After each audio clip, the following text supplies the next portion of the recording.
التساقط ديال الشعر امتى نقدر نقول ان فعلا شعري راه داخل في الخانه ديال انه بدا يطيح؟ الو كتعريف لتساقط الشعر هو تعريف عنده شقين. اشنا هو الشعر وشنا هي تساقط. الشعر عنده دوره حياتيه بحالنا حنا، غنعيشوا غنكبروا غنشرفوا من بعد غنموتوا. حتى الزغبه عندها دوره حياتيه فيها 3 المراحل اللي هي لا فاز اناجين او مرحله النمو، لا فاز كاتاجين واللي هي مرحله السبات تينعس الشعر ما كيدير والو، ومرحله الموت او مرحله الانتحار وهي لا فاز تيلوجين. هاد الدوره الشعر ديال الشعر عندها عمر اللي كيمشي ما بين 5 سنين حتى 6 سنين، مختلف على حسب العائلات ديالنا، على حسب الاصل ديالنا. داكشي علاش كاينين مثلا الاسيويين، الهنديين، السعوديين عندهم الشعر زوين ومسرسب وكيبقى مده طويله وكيطول ليهم، وكاين شعوب او لا اثني اللي كيكون عندهم الشعر ما كينوضش، ما عطاهمش الله زعما اصلا وراثيا اولا في التركيبه ديالهم ما عندهمش، او لا هذيك لا فاز اناجين او يسمى مرحله النمو كتكون عندهم صغيره، يلا كيزيان ويتقاد كيبدا ينتحر ويموت. صح. هاد الدوره الحياتيه ديال الشعر من نهار كنزادوا حتى نهار كنموتوا عندنا 25 الروح. الناس كيعرفوا المشاش عندهم 7 الرواح والشعر عنده 25 الروح. دونك هاد الشعر الا هو مات وعاود ناض ومات وناض ومات وناض، يعني اوني سانسي موغير افيك نو شوفو، او حنا نقدروا نموتوا بشعرنا في 125 عام. ولكن الا كانوا عندنا امراض ودوزنا شي عواقب كنفقدوا دوك الرواح، وهنا كنصلعوا بكري او كيبان لنا الشعر ديالنا انه خفاف. دونك هذا هو بتعريف مبسط شنو هي هاد الشعره اصلا. ثاني حاجه هو التساقط. التساقط الطبيعي للشعر هو ما بين نقولوا قل من 100 زغبه. نعم. جوسكا 100 زغبه راه طبيعيه، من 100 ل 150 الفوق راه غير طبيعيه. السؤال اللي كيقولوه لنا حتى المرضى في العياده، وانا دكتور انا ما غنحسبوش باش غنعرف انا راه عندي 100 ولا 100 زغبه ولا 150. كاينين علامات اللي كيبينوا لنا انه فوق 100 زغبه ولا 150. شنو هما؟ هو انه بداو تيظهروا فراغات. لا ولكن بلاتي هاد 100 150 في اليوم في الاسبوع 3 ايام كل 24 ساعه. الطبيعي هو قل من 100 زغبه في 24 ساعه عادي، وكثر من 150 زغبه مرضي. نعم. داكو. ولكن حتى واحد فينا ما كيجلس يعزل لانه ما بقاش اصلا الوقت وما كاينش الخاطر باش نجلسوا نحسبوا دوك الزغبات. كيفاش انا كشخص عادي نعرف انني انا راه فايت 150 او لا قل من 100؟ كاينين علامات. العلامه الاولى هي ان الزغب ولا في الجفاف في المخده وتيخنق القادوس تاع الحمام. نعم. هذا مرضي. كاين حاجه لانك كنمشط شعري في الصباح كل نهار وكتخرج ليا مشاقه رقيقه، ولات كتخرج ليا مشاقه مشعكه وما كيبانش فيها الضوء.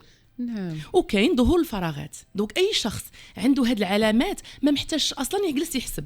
كواكو كاينين الناس اللي كيقدروا يجلسوا يحسبوا، وهما اللي كيجيو عندنا للعياده مثلا سورتو فاش كيكون واحد النوع ديال تساقط الشعر او ما يسمى بتساقط الشعر تفاعلي، كتجيب مويكات ولا كلينيكسات مجموعه فيهم افكتيفمون جمعه فيهم الزغيبه ديال كل نهار. نعم. باش كيبان لينا حنا راه الزغب غادي وكيتزاد في قل من 100 زغبه طبيعي. يعني عادي انني نجر انا شعري في الصباح ويخرجوا لي واحد 3 4 زغيبات.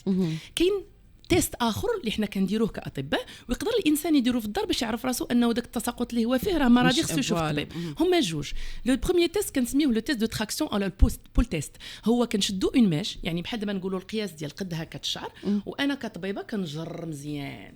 الا عندي قل من 3 الزغبات راه مرضي، اكثر راه مرضي. عندي قل من 3 راه طبيعي. يعني انك ملي كتجر شعرك وكتشوف واش اش غيبقى لك في يدك كيف كنقولوا. وحل اخر ديال الناس اللي ما باغينش يجروا ولا ما عارفين شحال يجروا ولا ما دايرينش، غيحطوا زيت بيض ويجيبوا شعرهم لقدام بالمشطه وغادي يشوفوا شحال طاح. الا هو داك الشيء كثير نقولوا حنا تقريبا يعني ما شط شعره وعاود دار هذا لو تيست او لا كنسميوه يعني ماشي المشطه غير كتنزل شعرك لقدام بلا مشط بالمشطه لقدام. الا بان لك هذا سي ان تيست اون فادير بلدي ساهل غير باش الناس يفهموه. هو غتجيب شعرك كنديروا في العاده بحال ديال الفليان ديال الجمل، غنجيبوا هكا الشعر لقدام. عندي اكثر من 10 زغبات رانا في المراضي، عندي قل من 10 زغبات رانا في الطبيعي. دوك ما عندي مناش نخاف. دوك فاش كنقولوا حنا هاد التفصيله ما بين طبيعي ومرضي، طبيعي ياخذ غير التغذيه الصحيه ويقاد نعاسو ويشوف داك ستريس اللي هو فيه وغادي يتكالما. مرضي راه خصو يشوف الطبيب باش يحل ليه المشكل قبل ما يتفاق. نعم. هذه المساله اللي تكلمتي عليها ربما هند كل المستمعين بدون استثناء، انا هذه زعما كنقولها، ما كاينش اليوم ما غايقولش لك انني انا كنزل شعري هكذا كيتسقط ليا بزاف. واش لان لي برودوي اللي الناس نديروا في حتى غير باش نفهموا بين التساقط وما بين ان شعري تقصف، حيت كاين دابا ما بقاش كطيح لك زغبه ولا كيطيح لك الشعر مقرض. الو الا بغينا نفهموا شنو هي طبيعه الزغبه اللي كيطيح. دوك هضرنا على التساقط، هضرنا على الشعر. اشنا هو الشعر اللي كيطيح؟ فاش كيكون تيطيح لك شعرك دير هاد التجربه. شد زغبه من دوك الزغبات اللي كيطيحوا وشوف واش عندها النقيطه البيضاء في الجدر ديالها. يعني تقدر ما تشوفهاش ولكن تقدر تحس بها. الا لقيتيها هذيك علامه من علامات تساقط الشعر التفاعلي او الانتحار ديال الزغبه. نعم. دي فوا كتلقى ديك الزغبه ولات تتقرد، دونك هنا كنهضروا على تقصف الشعر. نعم. وديك الزغبه يعني اون فادير من لي كاركتيرستيك ديال الزغبه ديجا كتوجهنا العامل او السبب ديال تساقط الشعر. دونك قلنا النقيطه البيضاء في الجدر، وهنا غنفكروا حنا انه تفاعلي. نعم. لانه اش كيطرى توطالو فاش هضرنا على الدوره الحياتيه ديال الشعر قلنا انه كاين مرحله النمو، السبات والسقوط. الزغب في الشعر تقريبا الا بغينا نقولوا كموين عندنا تقريبا 100,000 زغبه في الشعر مثلا. هاد النسبه كيطيح منها العادي قلنا حتى 100. دونك ما عندناش نخاف من 100,000 ل 100 سي غيان دو تو. وهذيك 100 راه ما كطيح الا باش تجيب وراها وحده تعوضها 100 جديده. صح. الا انا هذاك الشعر ولات عندي انقلاب في الدوره الشعر ديال الشعر، يعني داك العدد اللي كان والعادي هو 83% كيكونوا في مرحله النمو و10 حتى 13% في مرحله السقوط. نعم. وما بين 10% كيكونوا في مرحله حتى 7% مرحله السبات. الا طرا انقلاب في الدوره ديال الشعر يعني اوترومون دي كنا مرحله النمو بزاف شويه كيثبتوا ومن بعد كينتحروا، ولا دابا كينوض غير شويه كيثبت وكيطيح بزاف. هنا كتلقى داك الزغيبه البيضاء او داك النقيطه البيضاء في الجدر ديال الزغبه. وهنا كيوجهنا حنا على وجود تساقط شعر تفاعلي. العلامه الثانيه في طبيعه الزغبه هو شعر متقصف. كيف قلتي سواء الزنطيط ديال الزغبه فيه تقصفات، فيه جديرات، وهنا كنشكوا انه كاين نقص في الماكله اللي خلات ديك الزغبه ما بقاتش يعني ملي كتكون متفرعه فيها بزاف ديال الريوس يعني في الاخر ديال الشعر كاين تقصف. هنا كيكون عنده بالحقيقه جوج اسباب. السبب الاول ان المريضه كتكريسي شعرها، وهنا غنهضروا عليه في العادات الخاطئه.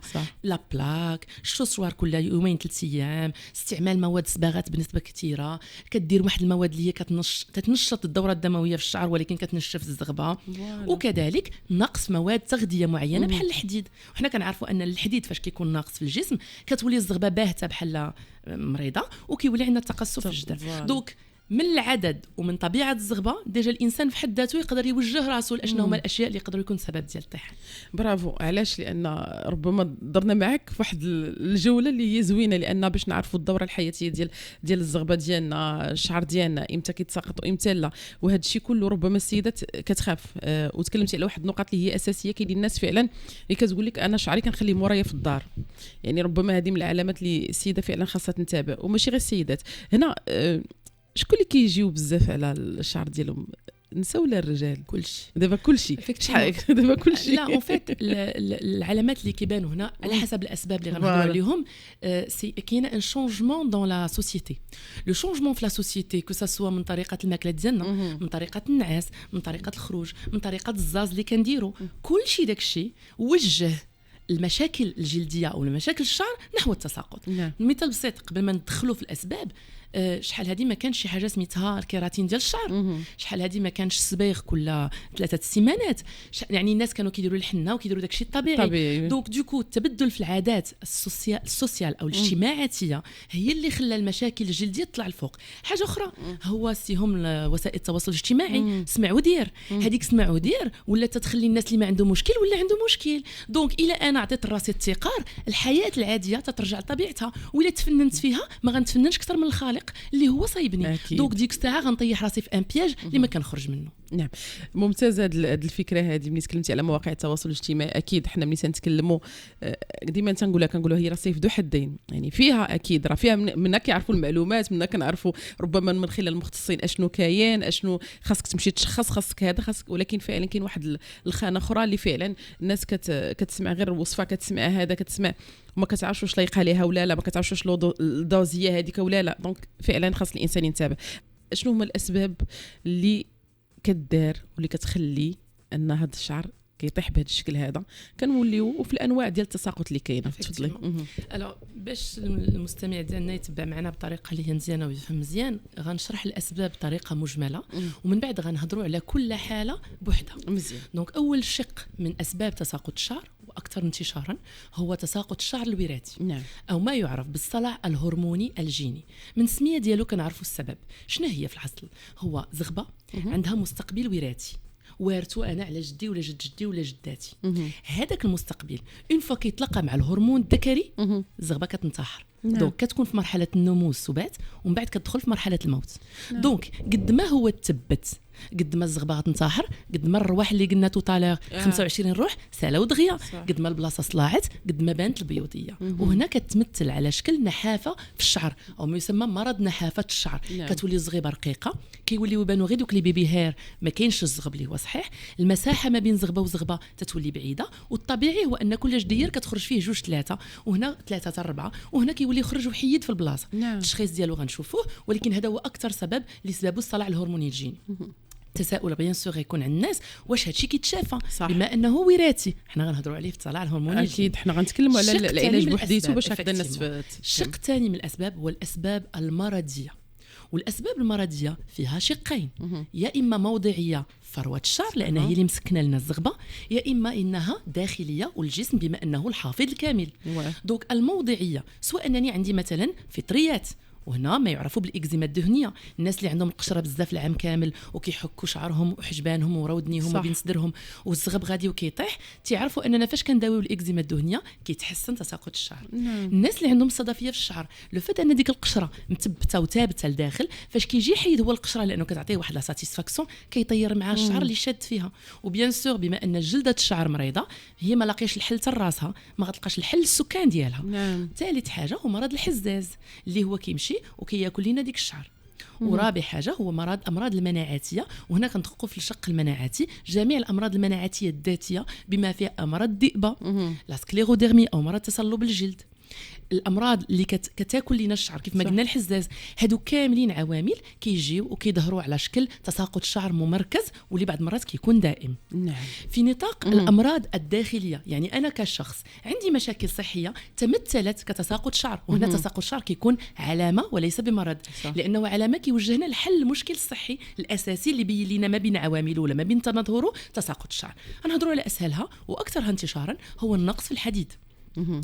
كيف كنشرح انا ديما، الحديد داير بحال شي دار كنبنيوها، وعندنا السيمون الرمله وبناي واعر وعندنا الماء، ولكن نسينا ما جبناش الحديد، واخا يبني غيطيح كلشي فوق راسو. دوك الا انا عندي نقص في الحديد بلا ما نمشي نقلب على اسباب اخرى، لان الزغبه اصلا ما تقدرش تنوض. وهنا كيظهروا علامات مرافقه للانسان او الشخص اللي كيسمعنا غيعرف راسو ان عنده نقص في الحديد، هو تقصف الاظافر، ظهور واحد السمرار او واحد الوجه اللي هو حاشب كيف ما كنقولوا تعبان او لا ترابي، وكيكون البيوضيه في دورات العين، وكيكون الشعر كيطيح بواحد الطريقه اللي هي متسارعه. كنقص كذلك هو نقص في الفيتامينات. الشخص اللي يدير ريجيم ومشات يدير واحد الريجيم اللي هو صلب اللي هو حار وقطع الماكله بزاف، الزغبه بما انها هو العضو البشره عامه والزغبه كذلك والاظافر هما الاعضاء اللي كبار وباينين، مي هو اللي كيوصل فيهم الجزء القليل من حصه الاسد. دوك راه كتوصلوا غير شويه، الا انا كلت شويه ما وصلوا والو. دوك الا ما بقيتش كناكل، عرف ان دوك الاعضاء اللي عندهم تجدد مستمر اللي هما الخلايا الجلديه وخلايا الشعر وخلايا الاظافر ما غيبقاش يوصلهم الماكله، دوك كيدخلوا حتى هما في السبات، دوك ما كيبقاوش يعطيوك النمو، وكيبداو بالعكس كيبان فيهم التقصف والتساقط. ثالث حاجه هو مثلا عندي نقص في الفيتامين دي، وهنا تساؤلي كيكون عند الناس علاش حنا عندنا كاع في المغرب هذا النقص في الفيتامين دي الوغ الناس اللي ما عندهمش الشمس. افكتيفمون السؤال اللي كيتكرر هو اننا حنا ما كنتعرضوش للشمس بزاف لاننا كنخافوا من لي طاش، هذه ثاني حاجه اننا عندنا بشره اللي هي صلبه واللي هي اللون ديالها قاتم، دوك كتدخل لينا واحد الجزء قليل من الشمس وكتحمي لو غاست. داكشي علاش البيضين في البلايد اللي فيهم غير شويه الشمس ما عندهمش المشكل. وثالث حاجه ان شحال هذه كنا كنقولوا الفيتامين دي تساوي الشمس، ودابا كنعرفوا الفيتامين دي تساوي الشمس والتغذيه. دوك الا ما كنتش كنتغذى مزيان وكناكل المواد اللي غنيه بالفيتامين دي وكنتسنى الشمس غاتاكسد ليا وتقاد ليا داك لاكسيداسيون ديال الفيتامين دي، ما غاديش يعطيني نتيجه اللي هي ايجابيه. افكتيفمون كاين مشاكل الغده الدرقيه، والغده الدرقيه بصفتها عضو محرك كيف كنقول انا هو التيرموستا ديال الجسم. الا هي زدت الفنغيزه يعني عندي هيبرثيرويدي او نشاط في الغده كيكون تساقط كثير، والا عندي عكس في الغده كيكون عكس في النوضان. دوك اون دون تو لي كا المشكل ديال الشعر كاين كوساسوا كاين خمول او لا كاين نشاط، والحل ديال المشكل بالاساس ديال التساقط كيكون عن طريق تثبيت الغده، كوساسوا فيها مرض مناعاتي كوساسوا فيها خمول ذاتي. دوك الطبيب الامراض الغدد كيحل لنا المشكل وحنا كنحلوا النتائج السلبيه ديالو. تكلمتي على واحد العنصر مهم ملي تكلمتي على الامراض ديال الغده او الغده الدرقيه، ما كاينش واحد اليوم اللي تسولي يقول لك لا راه ما كاينش عندي على مشاكل، لان كيف قلتي هي الترموميستا ديال الذات واخا صغيره افكتيفمون وكتحس بالتغيرات الجسم. وكيف ما شرتي دابا واحد الملاحظه كلينيكيه اللي كنلاحظوها الناس اللي عندهم الغده فاش كيجيو سورتو على فحص تساقط الشعر هما ناس معصبين. دوك قد ما بردتي كيف كنقولوا الموتور ديال الطوموبيل الا سخن ما مقلقش وما معصبش ما متوترش. افيك لاج افيك الوقت قد ما الانسان كيكبر كيفهم ان حتى حاجه ما كتستاهل. هاد القاعده الا تعلمناها بكري درنا الخير في راسنا قبل ما يبانوا لنا الخسائر. بحال قلتي انت الموتور ديال الطوموبيل كيسخن، علاش غنتسنى عليه انا تيسخن؟ فاش نحس به بغا يبدا ليكوي ديال السخونيه دير نوقف الطوموبيل ونبدل ساعه اخرى ونرجع عاوتاني الطوموبيله تكون بارده. دونك نصيحه للناس اللي عندهم الغده الدرقيه لانه بصح نيت عندهم ان تريت كاركتير واحد، هما الناس اللي خايدين الحياه بواحد الصرامه بحال زعما راه الا ما كانش هو كلشي غيوقف، والا هو ما داروش ليه داكشي راه شي حاجه غتوقف. الحياه تستمر بينا ولا بلا بينا، دونك اللهم نستمر معها ولا انا نموت يجيبوا واحد اخر في بلاصتي. صراحه نصيحه صغيره شويه هذا صعيبه ولكن فعلا كنوصلوا في الربعينات فعلا حاش كنبداو نحسوا باش حنا بغينا الناس قبل 40 يكتشفوها صراحه. الداخلي هو انني كناخذ ادويه، وهنا في شق الادويه نقدروا ناخذوا الادويه ديال مثلا ديال اطباء الجلد، ولا نقدروا ناخذوا ادويه سرطان مثلا، الناس اللي كياخذوا العلاج الكيماوي. وهنا كيكون عندهم واحد نوع تساقط معين غنهضروا عليه في الانواع ديال تساقط الشعر اللي الشعر كيطيح كله. وهنا فين كيكون هذا المشكل؟ كيكون في تساقط الشعر في المرحله النمو، لاننا كنسدوا عليهم الحياه باش يموتوا الخلايا السرطانيه، ولكن الخلايا الطبيعيه التي تتكاثر بسرعه، لان الخلايا السرطانيه كتكاثر بسرعه، حتى الخلايا الطبيعيه التي تتكاثر بسرعه تتاثر. داكشي علاش اكثر اعضاء اللي كتضرر هما الشعر والجلده والضفار. دونك الا انا كناخذ ادويه مثلا ديال الامراض النفسيه ولقيت انا شعري كيطيح، خصني نقولها لطبيب الامراض الجلديه باش يشوف مع طبيب الامراض النفسيه انه نبدلوا ديك الادويه. ادويه ديال امراض القلب حتى هما عندهم واحد التاثير سلبي بعض الادويه فيهم على تساقط الشعر. دونك كيف قلتي تغير العادات، تغير الامراض، ظهور امراض جديده خلات لنا اننا نولوا عندنا مشكل. جزء اخر في الاسباب غير هي واحد النقطه اللي تكلمتي عليها هنا، هي خاص داك الاطار ديال الصراحه ما بين المريض وما بين الشخص او الطبيب ديالو. لا حيت كاين بعض المرات وكاين بعض المرات اللي تيقول لا، كاين بعض المرات اللي تيقول انا غنقول لي عندي هذه وهذه، هذه يقدر ما يعطينيش هذا الدواء ولا ما يعطينيش هذه وانا عارفه هذا هو الافيكاس وكذا. لا، راه كيف قلتي راه كاين تغيير، كاين انك كتادابتي ليه الدوايات مع بعضياتهم باش على الاقل ما يكونش في هذا تساقط الشعر وربما مشاكل اخرى. هي مزيان. طبيب الجلد جو بو تو دير كو اون رياليتي كيقولوا كل شيء. علاش كان طبيب الجلد هم باغمي الاختصاصات اللي كيولي الطبيب ديالك الجلد تو ان ابونمون عنده. علاش؟ لانه الامراض الجلديه بطبيعتها هي مزمنه، دونك كتولي بواحد الثقه واحد العلاقه ما بينك وما بين المريض ديالك، حتى تيقر لك بداك الشيء اللي عنده علاقه بالمرض، وحتى اللي ما عندوش حتى مشاكل راجلها غتقولهم لك باش تشرح لك فوالا. مي الناس ماشي هذا هو المشكل، تينساو يقولوا حيت بالنسبه لهم هذاك راه غير جلد. اش علاقته مع القلب؟ اش علاقته مع النفسيه؟ اش علاقته مع الكلاوي؟ والطبيب علاش غنفرع على راسها نقول لها راه كندير الحصص وكندير هذا؟ بالنسبه ليه موضوع جلد راه سطحي، راه غير الفوق. لا، الجلد راه هو اكبر العضو في الجسم، راه كيستافد من كل شيء. راه الا كلتي الحلبه في الرفيسه كتطلع في الجلد، حتى هي راه عارفه مصران كشنو فيه. دونك خصني نقول للطبيب الجلد اي حاجه كنديرها، اي حاجه كناكلها، بعض المرات كيديروا خلطات غير بالعسل وبشي عشوب وتينسى يقولها للطبيب، كيقول لك هذاك كناكلو باش تقوي المناعه. شكون اللي قال لك اخويا غتقوي المناعه وما ديرش لي اضرار اخرين؟ خاصك تقول لي كل شيء. هذاك سميتو القران ديال البوليس عند طبيب الجلد.